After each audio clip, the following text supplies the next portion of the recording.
Oh yeah. We made it. I see an RV. You do? You don't? It's not that one. No. Oh, okay. I have no idea what we're about to see. I'm just along for the ride. I do like that Jeep. With a great view. Uh-oh.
So what'd you think of the RV, honey? Well, it's the very first one that we looked at. I will say, I can envision our family in it. Really? Yeah. That's a good step. Yeah. Yeah, for me... I could picture us in anything though. Like I can make anything work. Right. And cosmetically, I feel like I would change some things up, but... Okay, you guys, I didn't say the drill. You want to go left to right, top to bottom. So you're working your way down the list going this way. I thought you meant top to the last to the bottom. Oh, I'm sorry. Like, That too. I don't know how I would... How would you do it otherwise? Hey, teach me your ways. How do I drink bottom to top? I can see you. Isn't communication crazy? Oh my word. Do you like the Norton? Been milking them. Yes, I do. So before we were rudely interrupted by the wine pouring, I was gonna say, so it's a 2005, so it's a 15-year-old RV. We just need to make sure that it's mechanically sound if we do decide to purchase it. Isn't it mind-blowing that 2005 was 15 years ago? Yeah. When you said that, I was like, that's not accurate. Yeah, it makes me feel really old. So we need to worry about things like tires and batteries, you know, maybe the generator, which we would need new tires with that one. We would need new batteries with that one. We would? Yeah. Oh. Which is a lot of money. Right.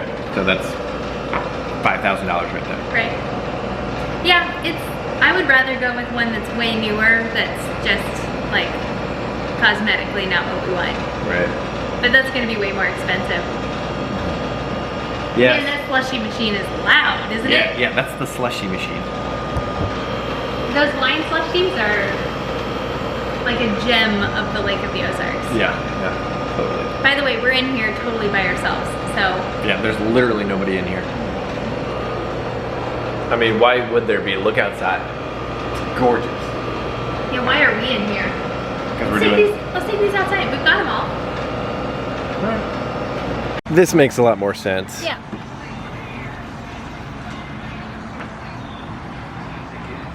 You know what I'm excited to do sometime? What? Ride our bicycles over here. Yeah, that'll be fun. We definitely can ride our bicycles to here. Yeah, definitely. Yeah. When? It's so fun. I know. When are we gonna do that? There's nothing holding us back. It's not like we have when it cools down a little bit. young children or. And then, yeah, well, that's true.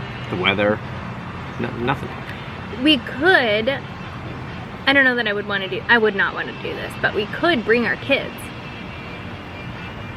Like our bicycles can carry all of our children, but I don't want to bring them on a main road. No. Or to a winery. Even us just riding over here, part of the road to get here, I don't know that I would be comfortable with. Yes. We'll have to look on our way home and see if there's a good shoulder and. Right. I used to ride my bike literally downtown, like on Michigan Avenue in Chicago. So, like this tiny road that's behind us. I couldn't be less scared. You'll be fine, honey. Oh, we should tell the story about. There was one time we were in Chicago for an optometry conference. These were really fun to go to when we were students, like before we actually graduated optometry school, because there was no pressure to learn anything at the conference and you didn't even have to attend the classes. So we would just go and blow off all the classes for the most part, unless there was something really interesting that we wanted to go to. Right. And explore the town, or the city, it was always the city, that the conference was at. So our second to last year of school, it was in Chicago. And so you got to like show me your old stomping grounds, and we explored Chicago and we rented bicycles. But my bicycle was like way too big for me, which is pretty par for the course. Pretty shocking. Yeah. So I couldn't just put my feet down when we stopped. I had to be next to a curb, and then I would have to tip a little bit to stop. So I couldn't just stop and go and just like put my feet down like you were doing.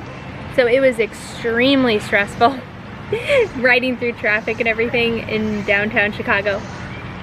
Another place we went was San Diego, and that was San Diego. Really fun. That was really fun. Yeah. Were we engaged? We went to San Diego twice in like 2 years. Yeah, had a blast. I think that's the only 2 conferences, didn't we? I think so. I went to Salt Lake City, but I don't think you went to that one. No, I didn't go to that one. So I went to 3. And then San Diego, my cousin Cammie lives in San Diego, so both times we went there, we stayed at her house, and she has a really cool property that is on a big hill, and the property has 3 units to it. One property, 3 separate complete units, so she rents out the lower 2 and lives in the top one. House hacking. Yeah, smart. It's so smart. But the first time we stayed there, I don't think she had the lower one rented out or something, and we stayed in that one, didn't we? Yeah. And then the second time we were there, even the house that she was in had like a front and a back section, and she was dating somebody that she went and stayed at their house, so we basically had the whole place to ourselves. Yeah, it was great. It was so fun. Thank you, Cammie, if you're watching this, for letting us crash your house twice, 2 years in a row. Yeah. Next time we'll have to take the RV out to San Diego. Ooh. It's a darn shame we're not. So last time we did. Why are we not at your parents'? Right, we did an episode of The Kids Are in Bed where we sat right up there. We got Baxter's to go, sat right up there on this bluff. Look at that. And watched the sunset while. Look at that. Yeah, so it's a shame we're not doing that tonight. Dang it. We just picked up our food. And we just picked up food, and the waitress was like, "Rachel?" Yeah. And she came to my window. I'm like, well, no, I'm not Rachel, but I do know her.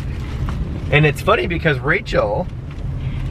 Anytime I pick up an order with the name Brad, it also happens at Starbucks because we're Brad and Rach at Starbucks.